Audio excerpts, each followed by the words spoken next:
The Supreme Court makes a huge ruling today, shaking up the future of elections across the country and right here in Arizona. Today, in a 5-4 decision, the court ruled the heart of 1965's Voter Rights Act is out of date and unconstitutional. Supporters of the decision say it's a victory for states' rights, giving them rights to set voter laws without federal approval. But critics say it's a step back for minority voter rights. ABC 15's Mary Ellen Resendez taking action tonight, breaking down both sides of this debate so you can decide for yourself.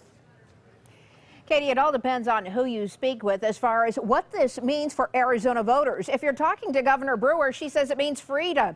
The state will now be able to create its own laws in regards to elections and voting. But if you speak with Hispanic leaders, they're going to tell you they're disgusted, disappointed, and this is a step backwards.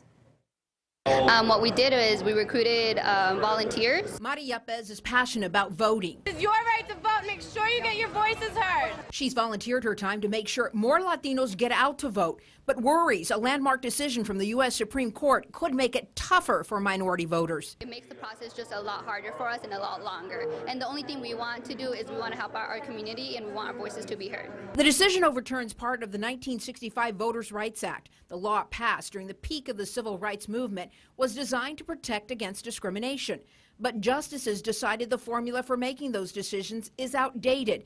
It doesn't change a ban on discriminatory voting rules, but it does give Arizona freedom to change election laws without federal approval. It's hampered us for a long, long time. So it's another blow, another strike, if you will, for states' rights.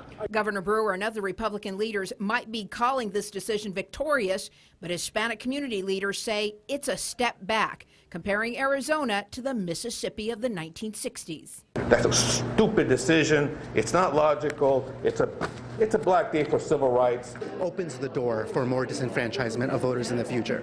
So it's really disappointing ruling by the Supreme Court.